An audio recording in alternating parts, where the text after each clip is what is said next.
a quick shout out to those that have just joined us. I see Joanna Davis and Paula Davis, and, excuse me, Pamela, Stanley, Jimmy, Natalia, Suli. And I feel like my eyes just missed somebody. I thought I saw Galia. There she is. How are you? And I would love to introduce our guest speaker really quickly, if you don't mind. And so you could get a chance to know a little bit more about um, our speaker here. So I want to do a quick shout out, though, that she is also a part of our Power members. She's on the welcoming committee and they are rocking it. Soon you'll be getting an invite. All of our members will be getting an invite to be a part of our committees. It is an annual position, and it's a wonderful way to get involved and just to see change happen and to see maybe some of your insights come to pass as far as how we could continue to build a really strong and effective community for us coaches. And so I encourage you to just participate once you see that invitation go out to join a committee. So I just wanted to give a proud shout out. So Chris Delboni, award-winning Brazilian journalist. Chris excuse me, let me start over on that one. I can read, forgive me. My communication skills are award-winning Brazilian journalist, Chris Delboni, communications and life coach, had been a foreign correspondent in Washington, D.C. since 1993 before moving to Miami, where she has taught journalism at the University of Miami and Florida International University. At FIU, she was the first news director for the South Florida News Service, serving local mainstream newspapers such as the Miami Herald, and currently teaches broadcast journalism. In 2018, she has started Delboni Communications. Among other projects and programs, she holds workshops on media training, interviews, and mobile video training. Delboni is an associate certified coach, ACC, by the International Coaching Federation, and a certified professional coach, CPC, and an Energy Leadership Index Master Practitioner through IPEC Institute for Professional Excellence in Coaching.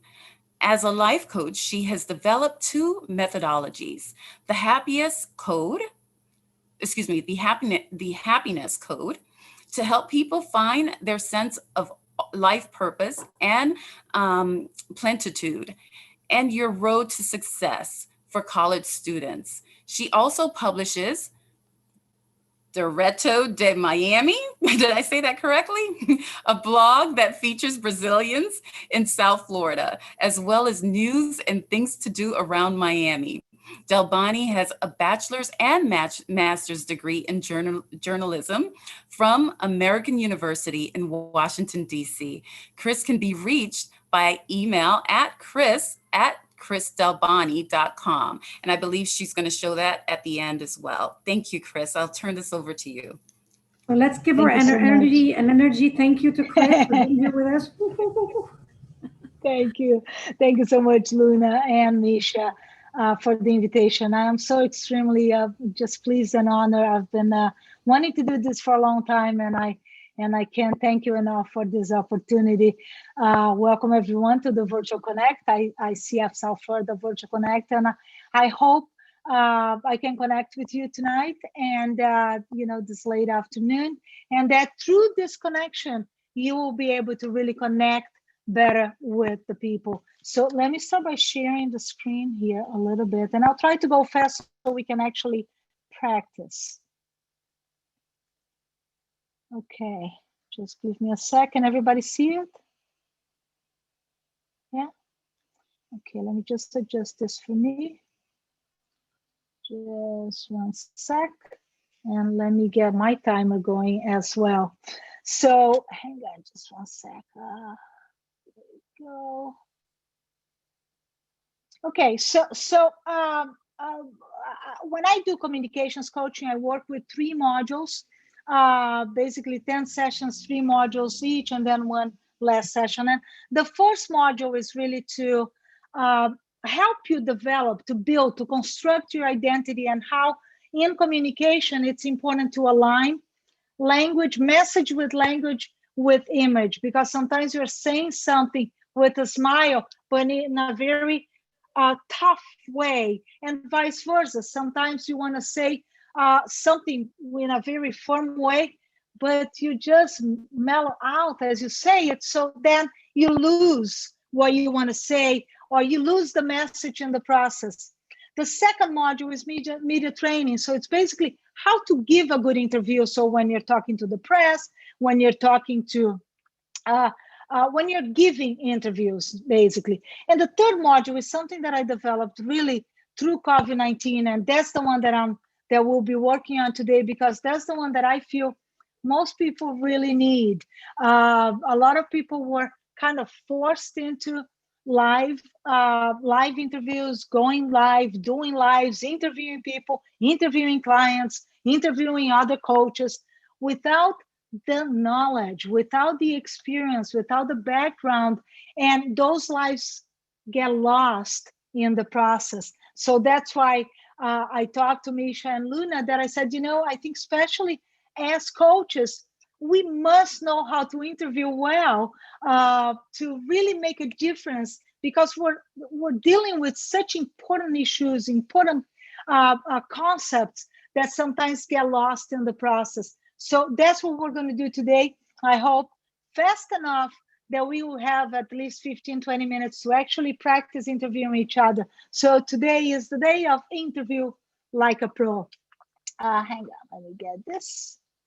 Okay, so Misha introduced me so well that I don't need to go through this, which I usually do.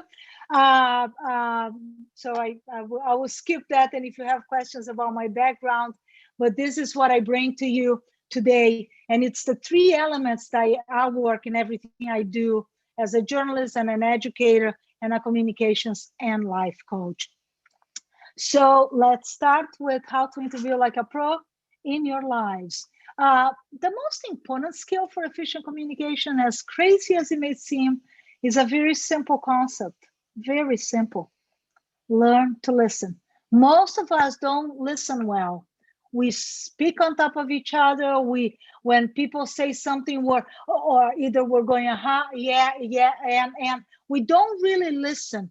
And the key to success in any kind of communication is listening. We talk a lot in coaching about active listening, but in communication, it's more than active listening. It's really learning to listen and use what you just learned for the next question, but in a way that's going to really make a difference in terms of the answers that we get. So basic tips to prepare for unforgettable interviews. The first one, again, as crazy as it is, prepare. How many times you go interview? So let's say somebody's doing a live and they want to interview Luna, the president of ICF South Florida. They think they know a lot about her. They know everything there is to know about her because they've known her for a few years, and they might know where she's from. They might know what she does, but the most profound answers would come from questions that come with preparation, with research. So you must know in depth the topic and the subject, and most people don't. You think you do, but you don't. So it's really important to be prepared before anything else when you schedule an interview with somebody. Second is to be spontaneous and listen to the answers. Listen, and I'm going to stick to that a lot. Then a lot of people have 20 questions, and you want to just cross all those questions and most people do that. Especially when they're starting out doing interviews, they would just like, I got that. But sometimes that's not going to make a difference. What you want is a list of topics. I would say 5. So 5 topics that you cannot forget to deal with.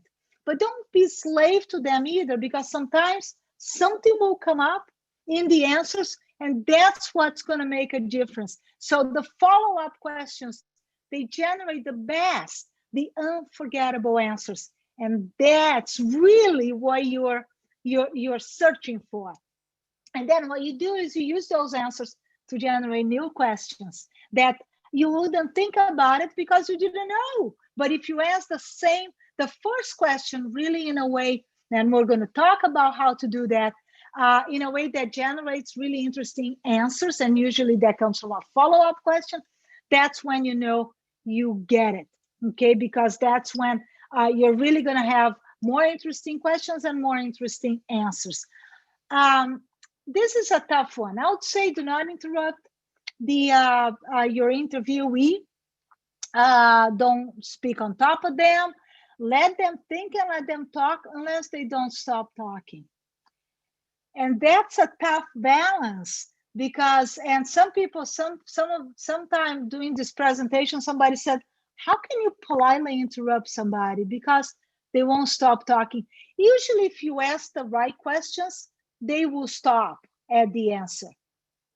So it really, I never had this problem, honestly, except in the beginning of my career. But once you know what you're asking, usually they will stop talking because they're going to be very punctual in terms of what they answer. But if they don't stop talking, just gently interrupt, and we can practice that a little bit. Technical tips.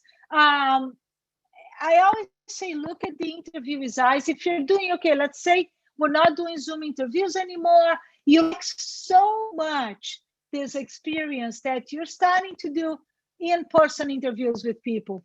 Okay, so you make sure that they look at you, not at the camera, and then you look at the camera. And that's the main reason is that you want them, you are the source. Okay, they are your sources and you are the source of information to your viewers. They need to talk to you. You talk to your audience, because if you're doing an interview, it's because you have an audience that would be interested in this topic that you are bringing up. And don't give the power to your source, to your interviewee. And if he or she is looking at the camera, he or she is talking directly with your audience, and you lose control. Avoid distractions that affect the quality of the audio and the video.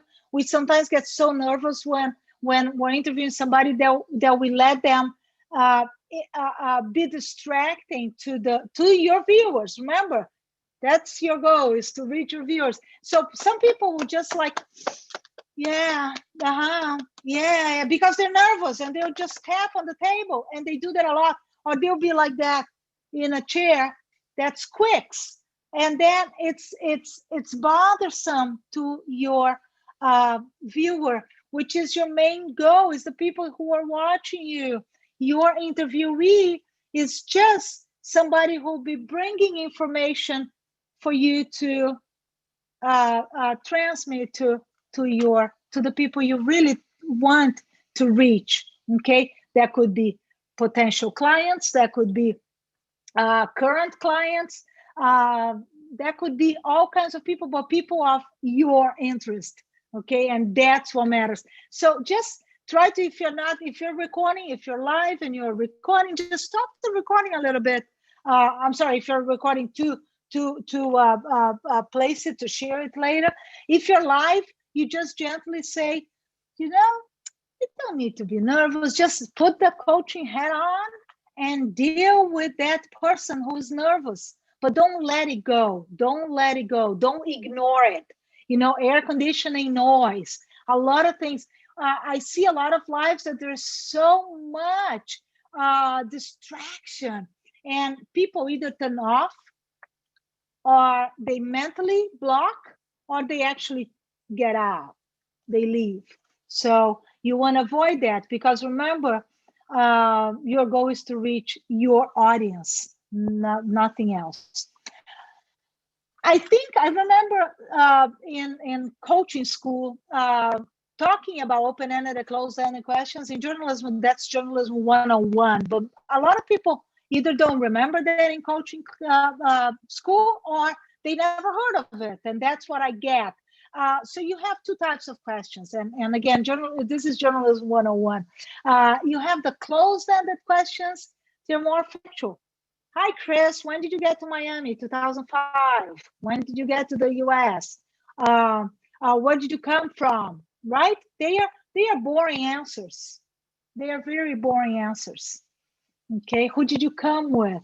And the what goes both ways depending on what the what is. But the closed-ended questions, and I'll talk about pre-interview in a minute, but the closed-ended questions should be known to you prior to your interview. Sometimes I see people spending 15 minutes getting to the basics of somebody. That's not supposed to be part of your interview. It bores the audience. The good questions come from open-ended questions. Hi, Chris. When did you? Okay, you got to Miami in 2005. What made you come to Miami? Why did you come to Miami? That will lead to a more interesting answer. That will lead to a follow-up question. That will lead to an even more interesting answer. The same with the how. So why and how? Sometimes the what are open-ended questions, and they are more descriptive. So focus on them, on your lives.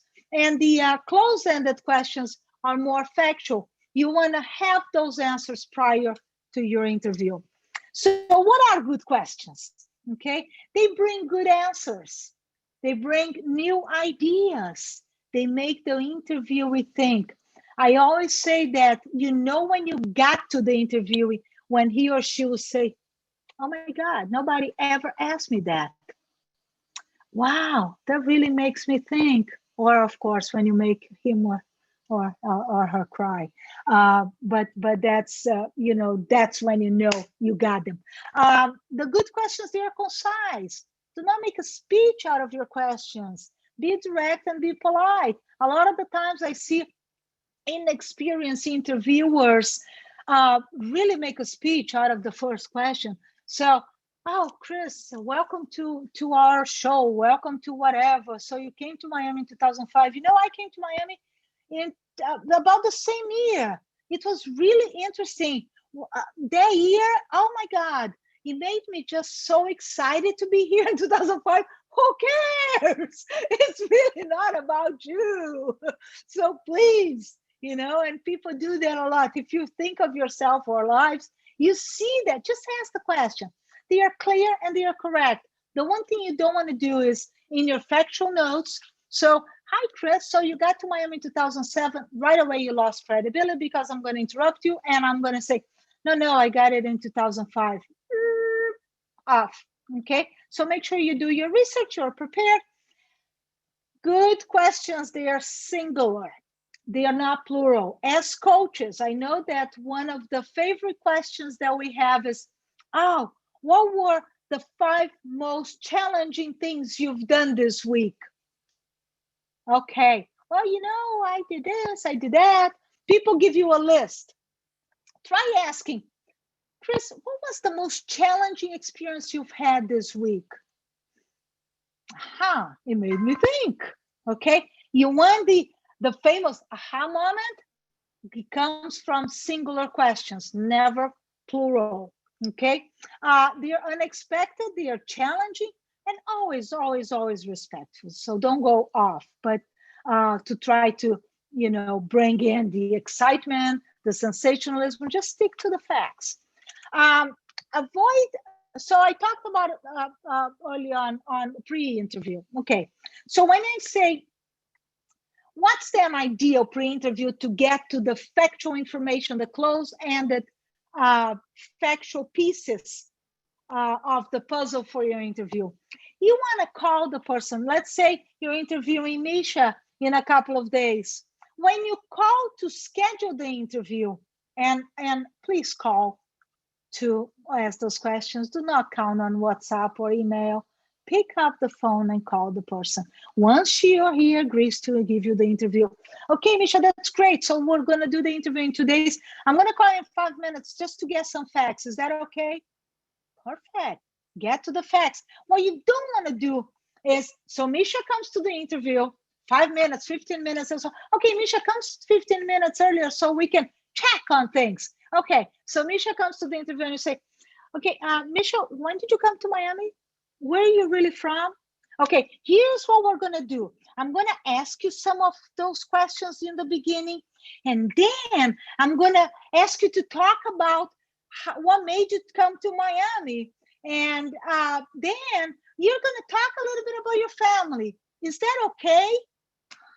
Boring, you just lost the momentum. That person is gonna start mentalizing everything he or she is gonna answer.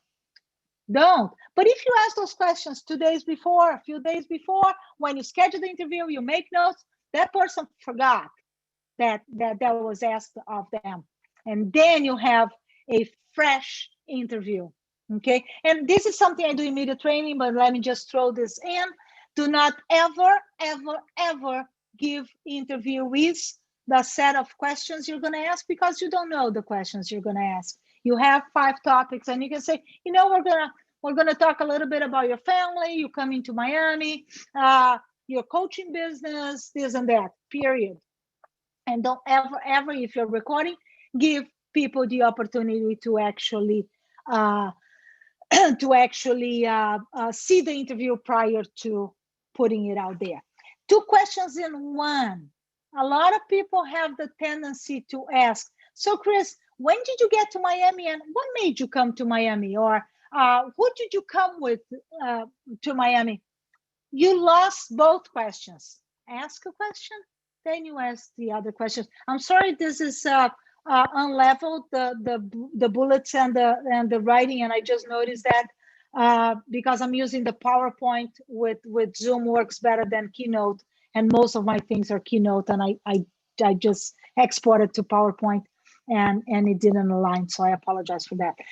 So 2 questions in one, you really lose both questions. You lose the focus, you lose the impact, and what you want is to lead to impact. Opposite questions, and of course, especially not in plural. So, oh, Chris, what are the advantages and the disadvantages of coming to Miami? Right there, you lost twice. Okay, and people do that a lot, the advantages and disadvantages. I hear that a lot. Ask, Chris, what's the most, the biggest advantage of being in Miami today? That makes me think. Okay, thank you. And what's the biggest disadvantage? That's much better. That's totally different answer. Test it sometime to see the totally different answers you're going to get by asking like that. Long questions that tell a story about you. It's what I said. Just be concise. Avoid that at all costs. Cliche questions. That's another one that people do that a lot. The feeling question. So how do you feel about winning the lottery? Terrible. How do you feel about losing a loved one? I feel great. Okay, what kind of question is this? So keep that feeling question to yourself and just ask something that will make it, ask something that will bring out the real question. So remember open-ended questions. So something like, what was the first thing that crossed your mind when you learned you had won the lottery? Wait for the answer. What's going to be the first thing you're going to do now? Wait for the answer, and so forth. And the one that those who have seen me talk about this, and I just can't stand to tell me a little bit about. This is the most abstract question you could ask, and this is the question that everybody is asking lately. So, Chris, you came to Miami in 2000. Well, first they are going to ask when I came to Miami, and they're going to say, tell me a little bit about your experience in Miami. Ooh, that's when I am going to go on and on and on. Just ask the question. Don't tell people to tell you a little bit about something. During the interview, it's really important that you look at the interviewer's eyes to build trust, just like you would do it with a client. What you want to do in Zoom, look clearly at the lenses. If you don't have a web camera, I strongly suggest you buy one. It's a lot easier to look at the big lenses on a webcam, and nowadays you can buy one for $30.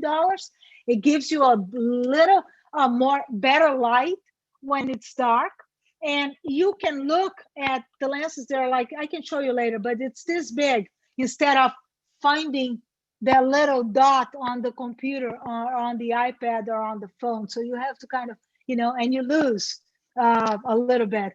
And so try to do that. Look around. It's really important. People don't do that enough. Look around and recognize, notice objects, something that will be behind the person that could change, really totally change the course of the interview, making it unforgettable. So you have a lot of ways to do that just by paying attention. So I'm seeing a painting behind Misha.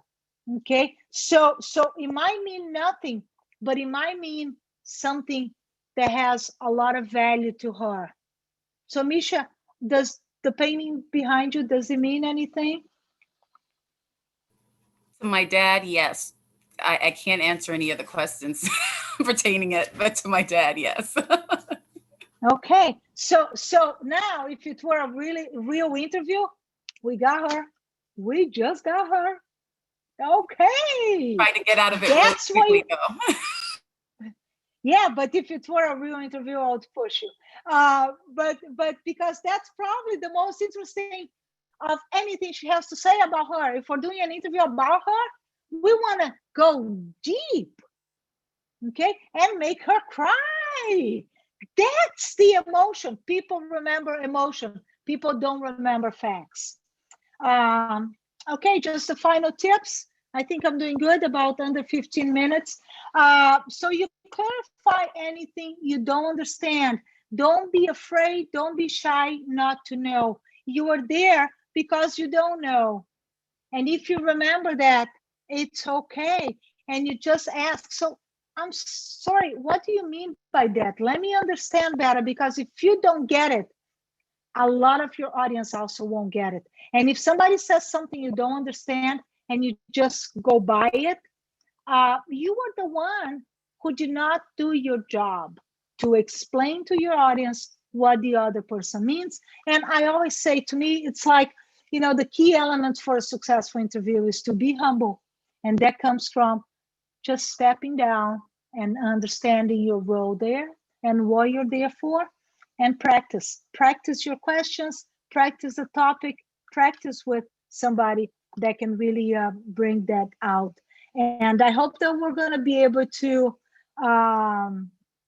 talk a little bit about it and practice. I think what we talked about, Misha and Luna and I, was that 20 minutes interview, 20 minutes practice, 20 minutes questions, but we can shorten either way. I know that I've been able to do it in maybe more than that. Sorry, my it just stopped working. But I'll stop sharing, and I don't know what you guys want to do first. I think I really would like to do some practice before taking questions, so you can get what I'm saying. And that's key to understanding it. Who is two people to interview each other? Can we do that, Misha and Luna? Is that okay? At least two practices? Practice sounds good. Absolutely. And then I'll take any questions. I'm very mindful, and I cannot check the chat as I'm looking at you and talking. So whoever has a question, just say it. I'm not looking at the chats. Okay, who's volunteering? Otherwise, we'll close our eyes and Luna will pick.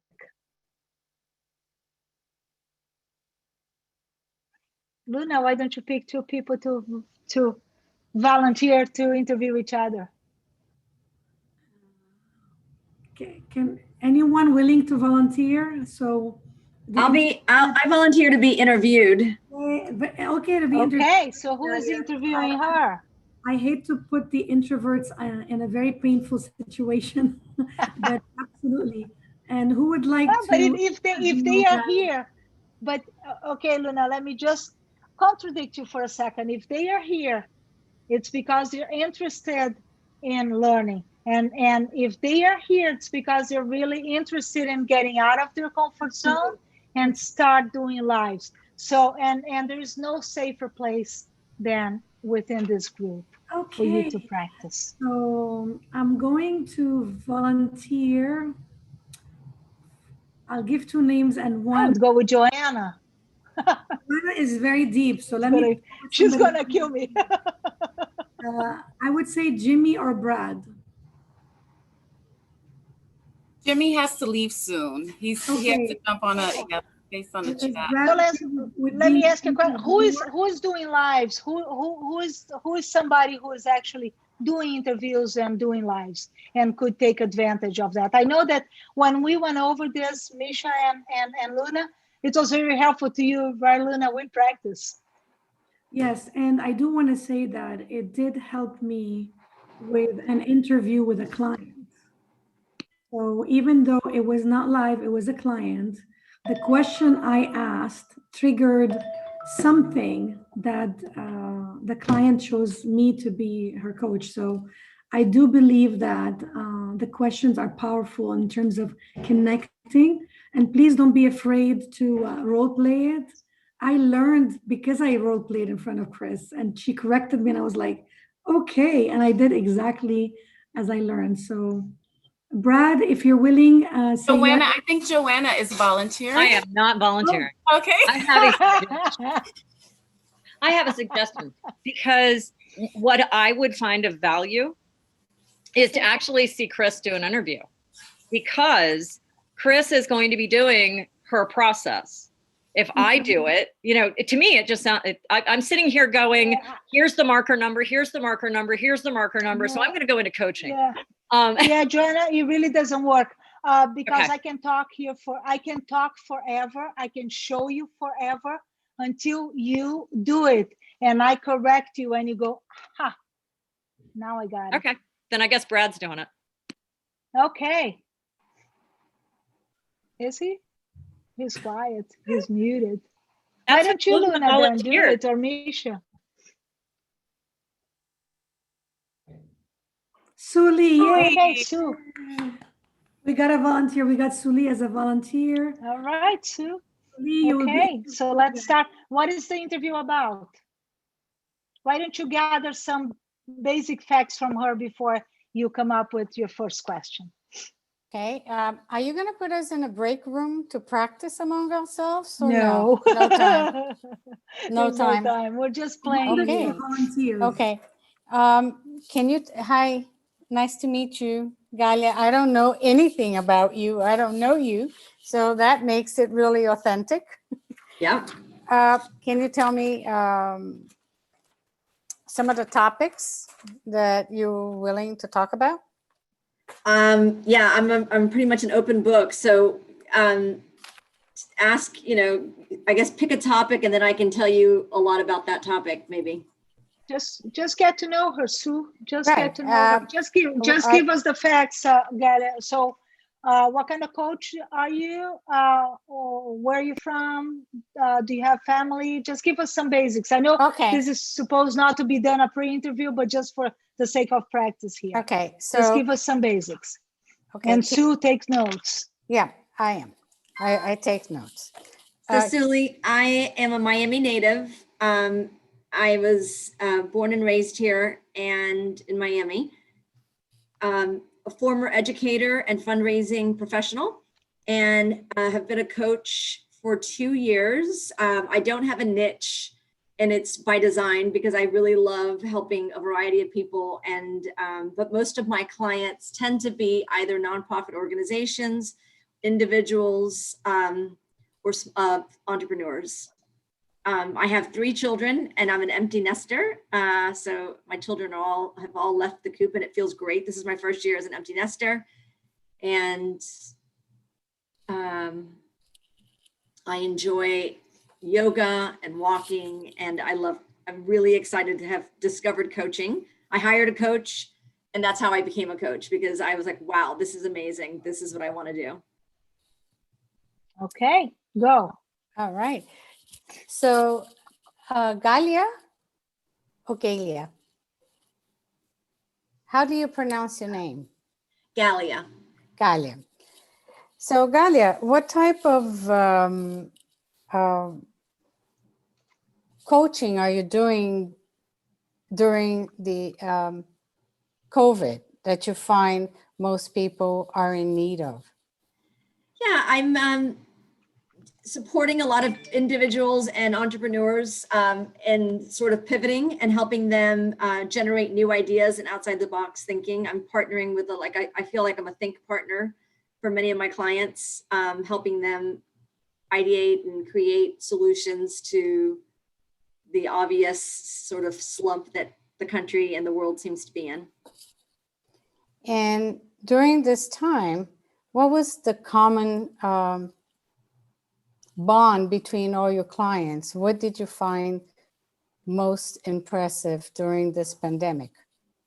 I think it's their desire to figure it out, right? They're very motivated, and they know they can. They just sort of need a little bit of probably more assurance and then, you know, I deal with very anabolic, happy, energized people. So most of my clients are pretty motivated. They're very successful. They've had long histories of success. So it's very easy for them to imagine future success. Okay, now, can anybody, she didn't really answer much. We know very little about her based on those answers. Can anybody come up with a different question that will get to the bottom of who she is? Anyone? Thanks, Sue. I'll take one. Okay, So Galia, tell me one thing about that is avoid different. the word tell. No, tell me one thing about being a native. Avoid the tell, ask the Okay, question. what is one thing you can share about being a Miami native that most of us don't know because we don't have that experience? Miami's a How small can town. you rephrase that question? What is one thing That makes you a Miami native? okay, that makes you a Miami native? I like, oh, that's even more powerful. Okay, that makes you a Miami native. She was born here. I was born here. I mean, like, I don't know. It's, I don't think that's. What's the one characteristic that makes you a true Miami native? I believe that Miami is a small town, and I live here and enjoy the city because because I believe that it is. And so I have a very consistent network of friends and family and places and habits that I've always lived in Coral Gables, so it makes it easier. I haven't lived all over Dade County. So I think it's a very small town, and I'm friends with lots of childhood friends. That's what Miami does and brings to you. But what makes you a Miami native? Your main characteristic as a Miami native. One word that defines you. One word that defines you as a Miami native. I'm friendly. That makes you a Miami native? Yeah, yes, I'm not really sure what you're hoping, what you were, yeah. No, okay. And what makes you, what do you think, what does friendliness mean to you? I think that Miami natives are quite generous in their interest in helping others acclimate to this town. We don't like the bad rap that we get for being, rude or transitional and all of those other words that are often associated with Miami. So those of us who were born and raised here and plan on living here all our lives are very interested in building community here and having it be seen as a community. Thank you. It took 3 very direct questions for her to actually get to it, get to the bottom, the heart of it. Do you guys get it? Do you get it? Do you understand? I felt the shift. I felt the shift. Yes. It was a difference maker. Okay. Yeah. That's what it is. That's where you want to I don't want to pick on you, Misha, and you and the painting. I'm joking. but that's what you do. And you do it with your heart. What did I do? I listened and kept rephrasing. I'm basically asking the same question, but I'm rephrasing it until I get that click in my ear. Okay, now I got it. So another question to her would be, that would be interesting to me on how to lead that interview is, so Galia, what made you hire a coach? I was in a relationship that needed tweaking. And so I hired a relationship coach and broke up with a guy and became a coach. Okay, and then you said that back to Sully's question, a better question would have been, she said she doesn't have a niche, and you want to ask about her experience through COVID-19. So one question could be, okay, Galia, you don't have a niche as a coach. Now that could be a follow-up question to what she said about the relationship. You can say, that's interesting. So you actually hire a coach for a relationship, but you don't have a niche, and you are not really doing as much relationship coaching. But through COVID-19, what was the most common client that you had? You kind of asked that too. What was the most common client that you had? No, the common bond between all the clients, since she doesn't have a niche. So my question, right, but it's kind of, was, yeah, I know, exactly. You don't want to ask that. So I'm exactly pointing that out. You don't want to ask broad questions. You want to get to the bottom of it. So it's really getting to concrete questions that will lead to more interesting answers. So what was the most common type of client that you had? Women. What was okay, women who are just what was my next question would have been, what would their needs were? Yeah, but again, it's a plural question. It's an open, very broad question. You want to stick to the very basic, very, very basic. Okay, so again, she said women. That's very broad. Okay, what did they have in common? What do they have in common? Okay, but you see how it's how you phrase it that makes it into a better answer.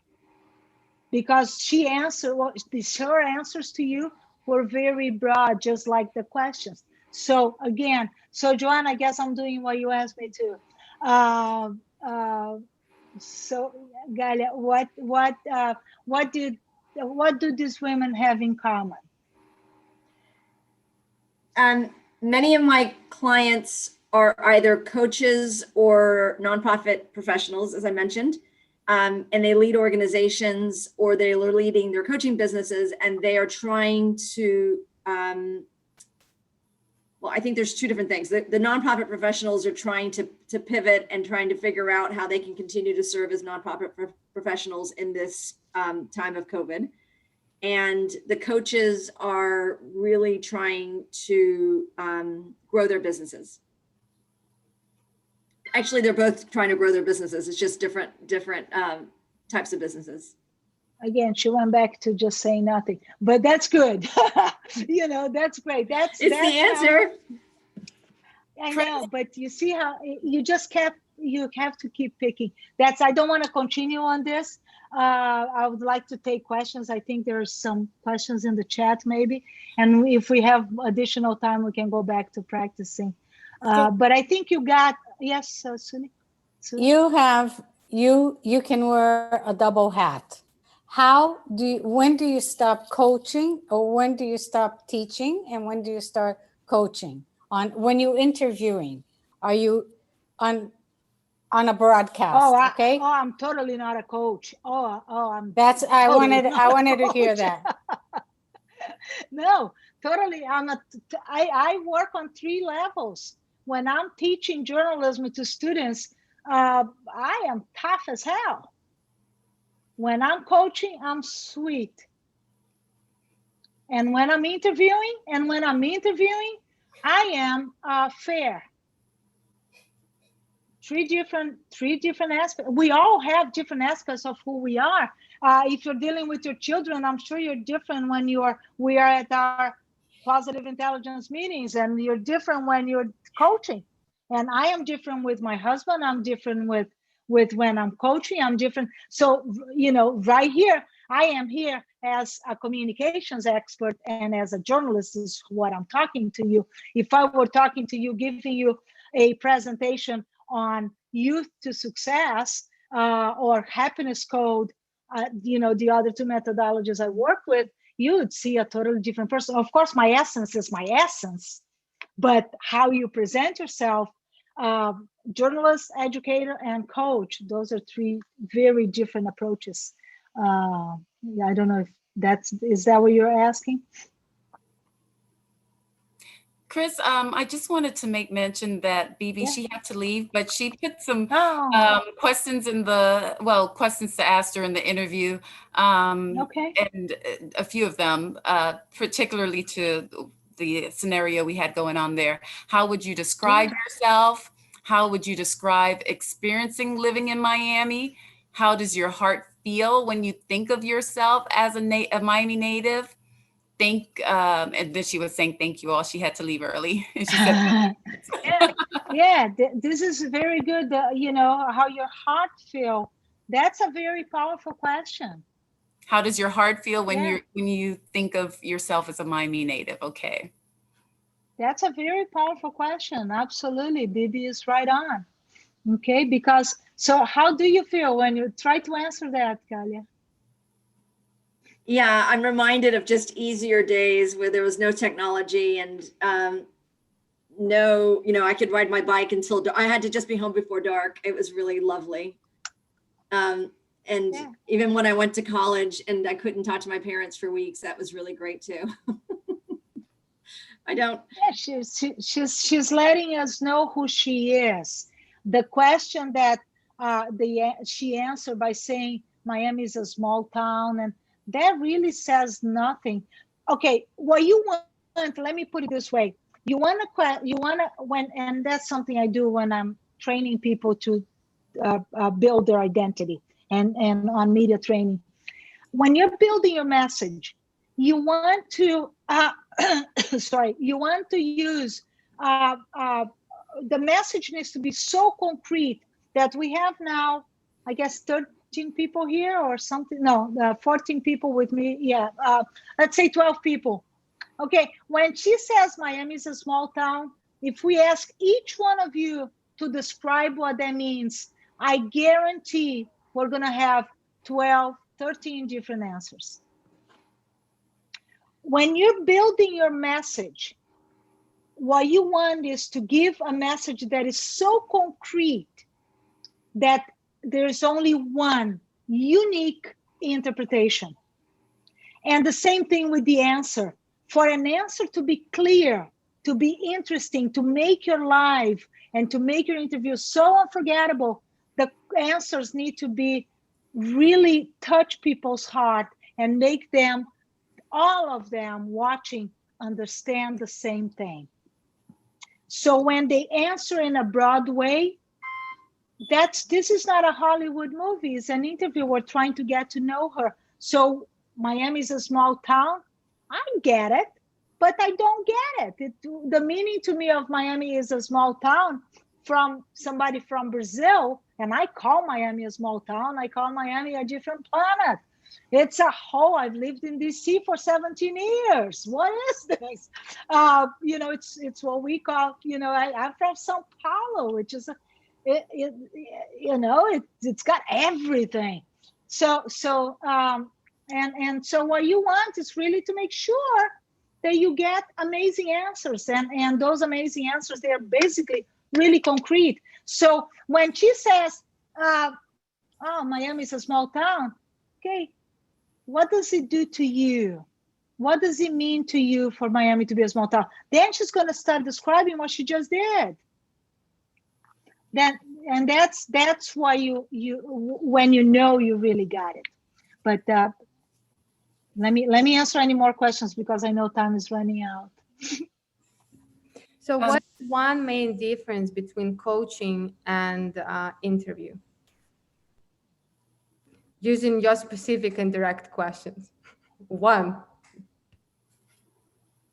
Everything. I mean, we can look at similarities, but I don't think I don't think there's a comparison when you interviewing people for as a coach. That's a whole different approach. I guess that's part of the answer to Sue as well.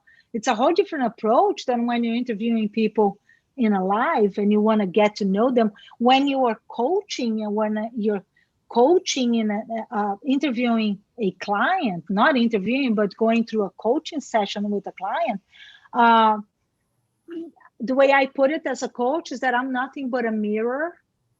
They have all the answers in their head, and I won't be trying to impose anything or hear the bell ring. I'm just going to let them talk until they see what they want to see.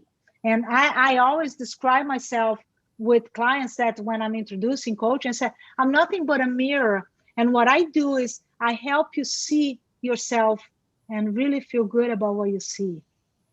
And that's all we do. So I don't even know how to answer that question because this is like oranges and apples, you know.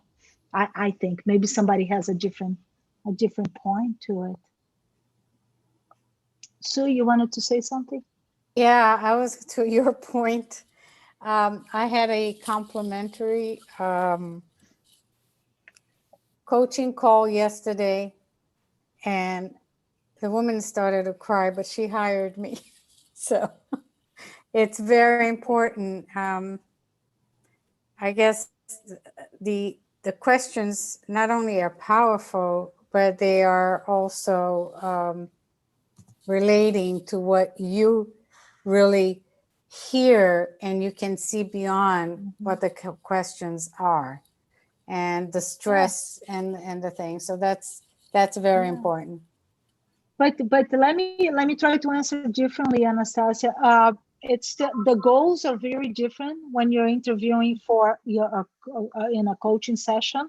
The goal is to make them really to help them see and feel good about who they are and what they're doing. When you're interviewing in a communication setting, in a live or something like that, your goal is to get to your audience and send a message to them.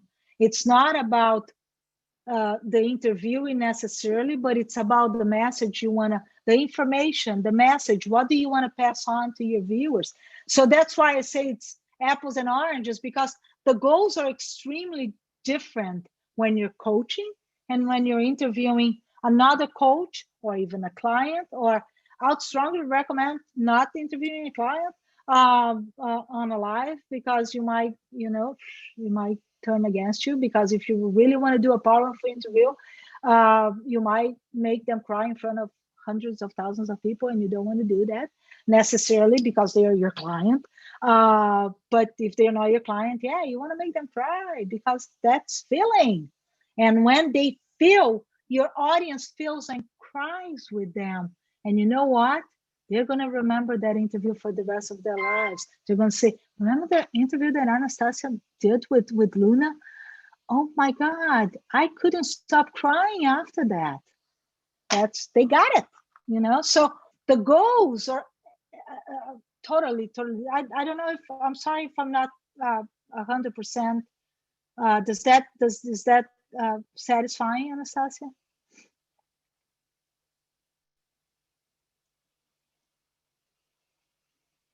I guess Joanna? No, Sula, go ahead. I saw her hand too. Okay, Misha, do you want to take over who you call? And because I just keep looking at I wanted to So let me make a comment. No problem. Now. I wanted to make a comment, and then I saw Joanna's, and then I saw Suli. But as you were talking, even doing the presentation, I saw myself in two ways. I saw myself as an interviewer, and specifically interviewing potential clients. potential corporate clients, and seeing it in a way of really showing them how I get to the heart of the matter with those clear, concise, sharp questions, and having ears to hear what they're perhaps not saying or saying, and to again ask those clear questions. And I see it as me being in the coaching seat also, again, in the sense of powerful questions, right? Because when you phrase those questions to get to the heart of Galia's native to Miami, I felt that shift. And I think that's the sweet spot that I call, that I'm looking for also in coaching, when it shifts that session. And so I just wanted to make that comment, that I actually was sitting here listening to you, Chris, and seeing how it is applicable to me as a coach, with coaching a client and me interviewing potential clients. Okay, potential clients, yes. Corporate clients, I would say yes. I'm afraid, and I think when I said no, I'm afraid of clients who are really fragile. You want to be careful. You know, you don't want to put them on the spot. That might make your interview weak because you're protecting them as you're interviewing them. That's the the danger that comes in, I would say. But absolutely, absolutely. Corporate clients, definitely, because it's about the corporate. It's not really so much about their feelings there, and that's the only thing. You don't want to protect your interviewee when you are putting on the hat of the interviewer. And when you're putting on the hat of a coach, like it or not, we do protect our clients somehow. We want them because we want them. This whole this whole concept about stay away from, I forgot there is a terminology for that. When you're in coaching school, just to keep yourself apart from the client, but don't buy into it and all of that. But it's like, but at the end of the day, of course, we have, we want them to succeed. Not that that's a mark on our success, but we're invested, no matter what. And when you're doing an interview, for you to be fair to your audience, remember, an interview is about your audience. It's not about your interviewee. And you have to be really careful because if you're there and you're trying to, if you have that mixed role, you could hurt yourself in your interview by trying to protect a fragile client, and then you won't be fair to your audience. That's all I'm pointing out to, but you're absolutely right. Thank you, Chris. And then Joanna, go ahead. Yeah, because I have to jump off, unfortunately. There's a couple, it's funny because, Chris, I don't know anything about interviewing. That is not my skill. But when you had, and Lubna makes fun of me because I memorized them. But when you had the questions up, I literally was sitting here going, okay, that's a 6.2. Okay, that's at this point that, it's, and so I listen intently through the ears of a coach. Those are my PCC assessor skills is, okay, that was this, that was that. I've been leading coach training for years, for like 5 years and teaching, certified coaches. And then there were things that were like, as a coach, I really do listen for that bell to ring. I really listen for that bell to ring. And if I'm concerned that my client is fragile, then maybe I need to do the ethical thing and send them to therapy. Because if I'm rescuing my client, I'm not coaching them. There's that empowerment dynamic versus the Cartman drama triangle. Sure, if I find myself in rescuer, then I need to fire myself as a coach. Those are where my concerns start to come up as somebody that coaching is all I do. I don't know anything about interviewing. I don't know anything about that field. Absolutely, but absolutely. But when I say fragile and in a coaching, that's why I answer, I guess, Suli, because that's why it's different hats. And when you're interviewing live somebody, and you put your client in the chair of an interviewee, and you want to be fair to your audience, not to your client. Your client really doesn't matter at that point. And that's what I mean by objectives. The objective of an interview on a live, that your goal is to take information to your audience, not to your client. So there might be a conflict of interest there that could hurt the power of your interview, is my point. And when you're going by, this is this question, this is this question, and you have the questions, and you know in your head the bell ring for the kinds of answers that are satisfactory in a spectrum to your questions that make sense, right? So there's no suspense, there is no spontaneity there. You kind of know what you're looking for, and then you hear it. In an interview with a source, with an interviewee, that's totally different. You want the spontaneity. You want people to be natural. You want to ask a question, and you have no idea. They might say something so off the book, and that's what you want to hear, because that will lead to the follow-up question. And when you're going through all the numbers, there's a spectrum. I know. I mean, I've done it. So you have a spectrum of answers that you kind of just know. Okay, I got that. All right, let me go to the next one. They got it. Okay, let's go. But that's a whole different.